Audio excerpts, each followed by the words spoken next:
request. I just want to make a comment.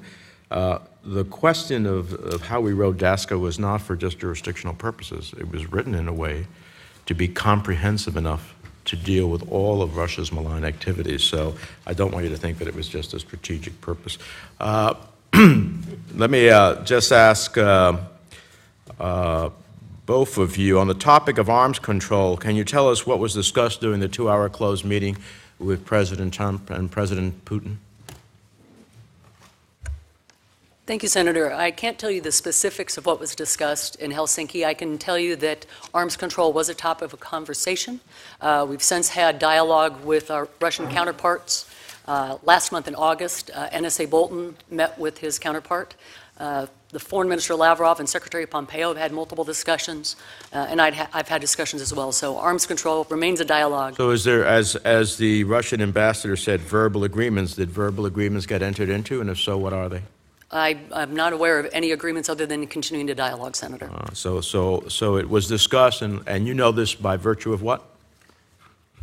I know it was discussed based on feedback through senior representatives in the State Department. Senior representatives, can you define that for me?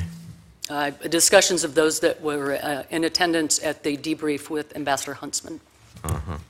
Let me ask, is there anything different that you can add to that, Mr. Trackman? No, Senator. I'm unaware of any agreements that were reached. Do you agree that Congress has given a directive that links our nuclear modernization program with maintaining a strategic arms control process? I agree that both are indeed important. But do you agree that Congress has basically set that forth as a link? I agree that that was part of the discussion in the ratification debate over the New START Treaty. If New START disappears and the limitations on Russian forces lapse, what would the implications be for U.S. national security and that of our allies? I'm sorry, Senator. If New START disappears and the limitations on Russian forces lapse, what would be the implications for U.S. national security and that of our allies?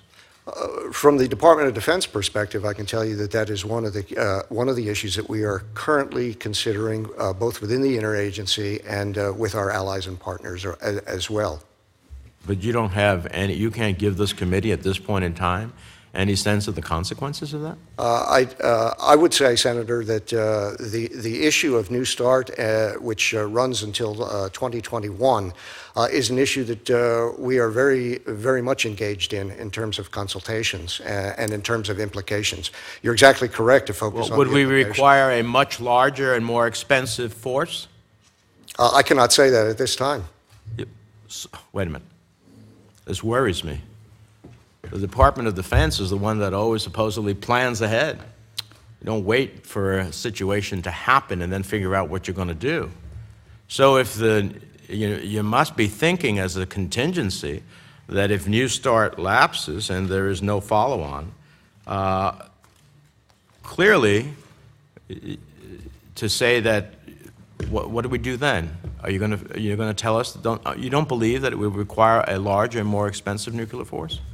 Senator, the implications of whether New START continues or whether it lapses are still under discussion. The Department of Defense plans for all kinds of contingencies and considers all kinds of I find it options. incredible that you can't tell this committee at this point in time what the possibilities would mean. I mean, I don't think it takes a rocket scientist to figure that out. Let me ask you, Ms. Thompson, let me go through a series of statements here. In congressional testimony, senior military officials such as Air Force General John Hyten, the commander of the U.S. Strategic Command responsible for all nuclear forces, and Vice Chairman General Paul Silva, Vice Chairman of the Joint Chiefs of Staff, have voiced enthusiastic support for the New START Treaty. So let me go through a series of questions. If you can just give me a simple yes or no. Can the United States meet all of our current deterrence requirements with a force at or slightly below the levels of the New START Treaty?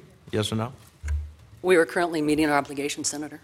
I'm sorry? We are currently meeting our obligations. So the answer is yes, that we can meet our requirements with a force at or slightly below the levels of the New START Treaty. Again, Senator, we have met our central limits, and so we're meeting our obligations. But you know, the reason we have witnesses here is to give us answers to the questions that we pose. That's not the question I posed you. Let me try another one. These are relatively simple. Does the New START Treaty force the United States to cut back any of our current nuclear modernization efforts? Yes or no? I would say that No, it is, Thank you. Now, does the New START treaty limit in any way our missile defenses? Yes or no? I would defer to Department of Defense, sir. No, Senator, it does not. Do you agree that the New START treaty meets the standard put forward in the Nuclear Posture Review for arms control treaties in that it fosters transparency, understanding, predictability in relations with Russia, thereby reducing the risk of misunderstanding and miscalculation? I would say the transparency and verification requirements in the New START treaty are a benefit.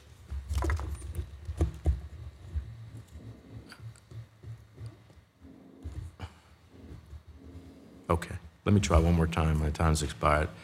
Do you believe that it meets the standard, the New START treaty meets the standard put forward in our Nuclear Posture Review?